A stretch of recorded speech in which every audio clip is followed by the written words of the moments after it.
উদ্বোধন হয়ে গেল কেএনসি রেজিমেন্টের পুজো মণ্ডপ। সর্বসাধারণের জন্য খুলে গেল এই মণ্ডপ। উদ্বোধন হয়ে গেল নবপল্লী আমরা সবাই ক্লাবের পুজো মণ্ডপ। চোখ ধাঁধানো এই পুজো মণ্ডপ, নবপল্লী অ্যাসোসিয়েশনের পুজো মণ্ডপ। উদ্বোধন হয়ে গেল আরও একটি পুজো মণ্ডপ, পায়োনিয়ার পার্ক অ্যাথলেটিক্সের পুজো মণ্ডপ। এক্সক্লুসিভ এসব পুজো মণ্ডপগুলি তুলে ধরা হলো রিডিসকভার অ্যান্ড এক্সপ্লোর চ্যানেলে। সাথে রয়েছে সন্ধানী ক্লাবের পুজো মণ্ডপ।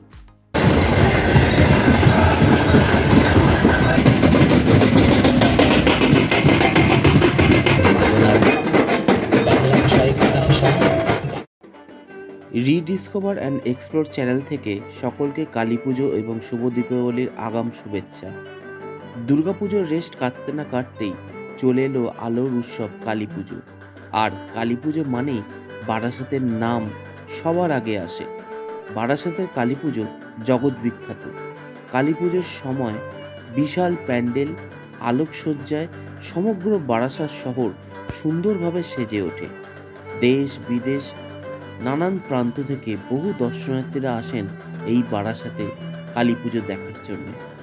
বারাসাতের কিছু উল্লেখযোগ্য কালী পুজো, এবছরের তাদের থিম, কত বছরের পুজো, কিভাবে আসতে হবে, সমগ্র তথ্য তুলে ধরা হয়েছে রিডিসকভার অ্যান্ড এক্সপ্লোর চ্যানেলে। বারাসাতের জনপ্রিয় কালী পুজোর মধ্যে অন্যতম কেএনসি রেজিমেন্টের পুজো।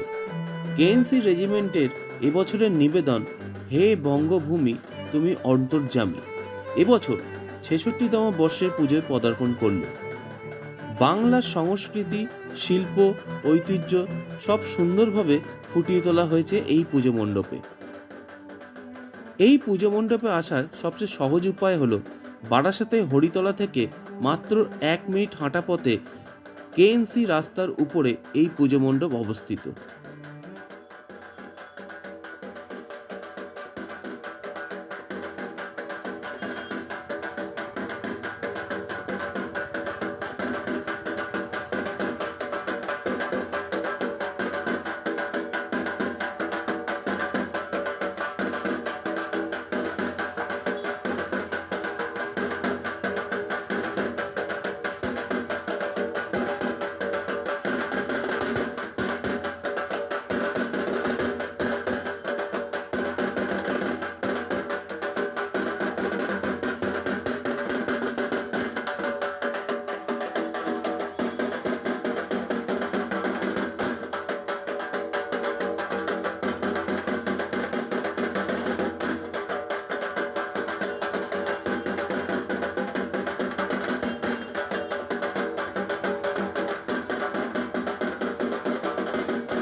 বারাসাত নবপল্লী অ্যাসোসিয়েশনের এবছরের উপস্থাপনা বৃন্দাবনের চন্দ্রোদয় মন্দির এবছর ৪৭তম বর্ষের পুজোয় পদার্পণ করল। প্রায় ১৪০ ফুট উঁচু নির্মিত হয়েছে এই পুজো প্যান্ডেলটি। বলা যেতে পারে এবছর বারাসাতের মধ্যে সবচেয়ে উঁচু প্যান্ডেল নির্মিত হয়েছে এই নবপল্লী অ্যাসোসিয়েশনের পুজোতে। সমগ্র পুজো মণ্ডপটি থার্মোকল, প্লাই, ফাইবার দ্বারা নির্মিত। প্যান্ডেলের বাইরের অংশটি যতটা সুন্দর তার থেকেও বেশি সুন্দর ও আকর্ষণীয় প্যান্ডেলের ভেতরের অংশটি।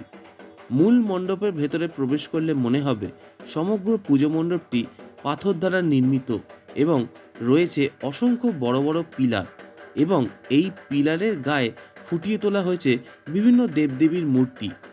এই রকম মূর্তি প্রতিটি পিলারের গায়ে রয়েছে। মাতৃ প্রতিমা অপরূপ সুন্দর। এখানে প্রতিমা কৃষ্ণ রূপে মা কালী বিরাজমান। বারাসাতের কলোনি মোড় থেকে ১০ মিনিট হাঁটা পথে এখানে চলে আসা যায়।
নবপল্লী আমরা সবাই ক্লাবের এবছরের নিবেদন শ্রীকৃষ্ণের দ্বারকা এবছর নবমতম বর্ষের পুজোয় পদার্পণ করল।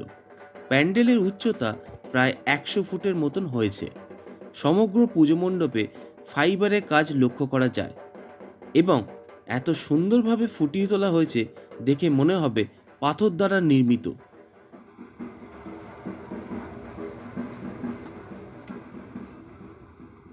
এই পুজোর প্রতিমা অতীব সুন্দর, প্রায় 17 ফুট উচ্চতা বিশিষ্ট কৃষ্ণকালী মূর্তি। এই পুজো আসার জন্যে নবপল্লী অ্যাসোসিয়েশনের ক্লাব থেকে 10 মিনিট হাঁটলেই এই পুজোতে আসা যায়।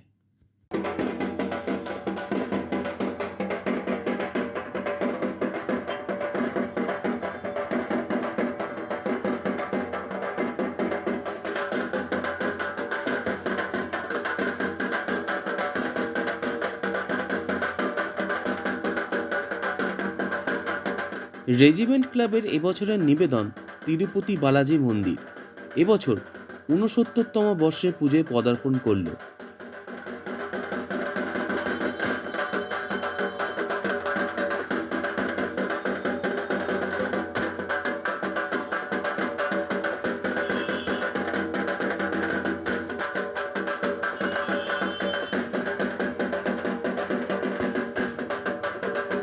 এই পুজোর বিশেষত্ব হল অপূর্ব সুন্দর মাতৃ প্রতিমা এবং আলোকসজ্জা।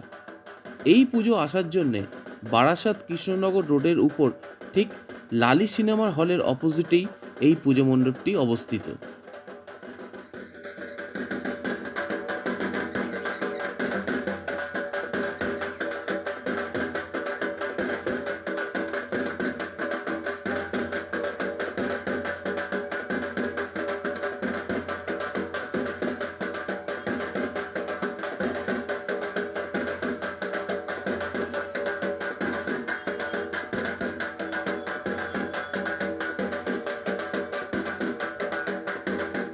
পায়োনিয়ার অ্যাথলেটিক্স ক্লাবের এবছরের উপস্থাপনা মাইসোর প্যালেস এবছর 53তম বর্ষের পুজোয় পদার্পণ করল।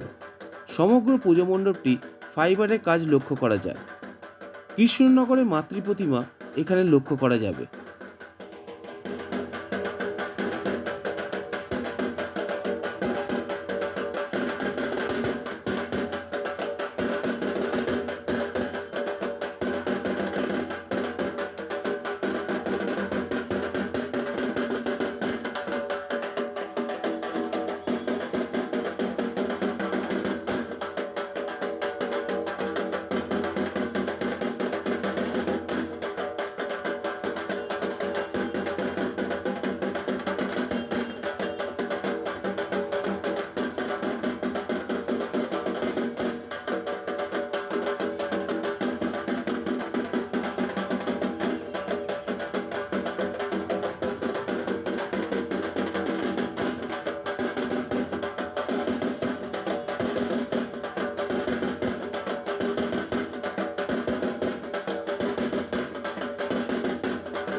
সন্ধানী ক্লাবের এবছরের উপস্থাপনা মায়াপুর ইস্কন মন্দির এবছর 65তম বর্ষের পুজোয় পদার্পণ করল।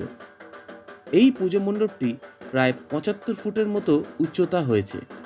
সমগ্র পুজো মণ্ডপটি ফাইবারের কাজ লক্ষ্য করা যায় এবং রাধাকৃষ্ণের অসংখ্য মূর্তি রয়েছে।